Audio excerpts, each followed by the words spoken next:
I used to think betrayal would feel explosive, like something you notice immediately.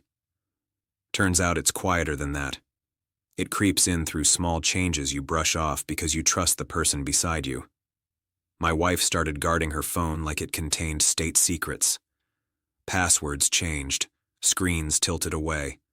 Late nights, helping a friend. That friend was always the same name, someone I knew well enough not to suspect, until I had reason to. The moment that cracked everything wasn't dramatic. I borrowed her laptop because mine died mid-work. A message notification popped up before I could look away. It wasn't explicit, not at first. Just familiar. Too familiar. The kind of tone people use when they've stopped pretending. I didn't confront her immediately. I needed to know whether I was paranoid or betrayed. So I watched. I listened. I collected. What I found rewrote my entire marriage. She wasn't just cheating. She was planning. Planning a future that didn't include me, while still enjoying the comfort and security I provided. She laughed about it in messages, about me, about how I was too stable to leave yet.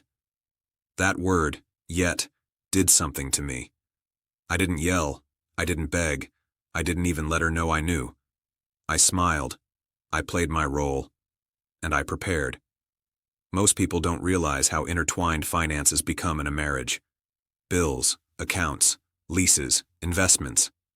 I had handled most of it, not because she couldn't, but because she didn't want to. She trusted me. That trust was her mistake. I spoke to a lawyer quietly, asked questions, learned what was legal and what was smart. I separated what I could, documented everything, and waited for the right moment. That moment came when she slipped up. She came home late one night, smelling like someone else's cologne, and picked a fight over nothing. Dishes, tone, the usual distraction tactics. When I didn't react, she snapped. "I'm not happy," she said. "Maybe we rushed into this." That was my opening. I told her I agreed. I told her maybe we needed space. She didn't argue. That should have hurt. Instead, it confirmed everything. I moved out first. Temporarily, she thought. I stopped paying for anything that wasn't legally required.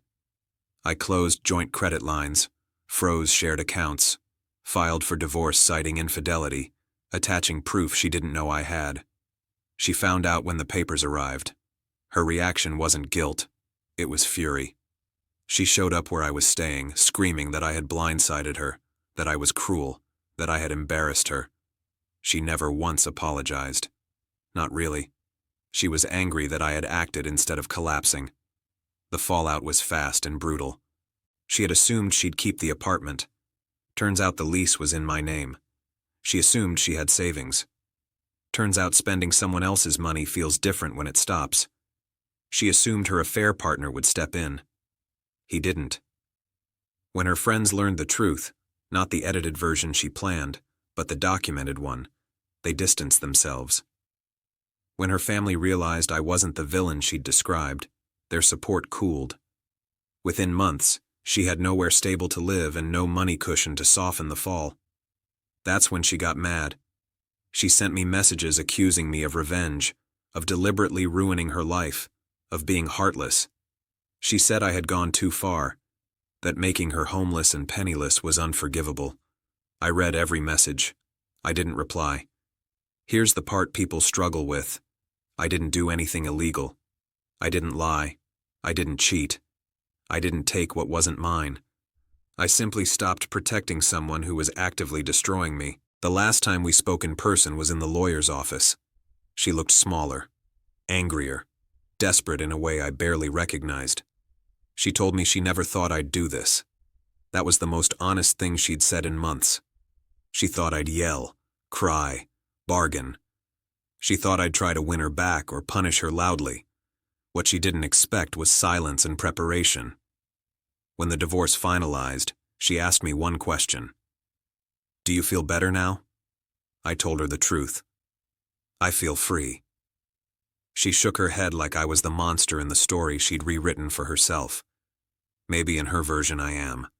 But in mine, I'm the guy who refused to stay loyal to someone who had already left.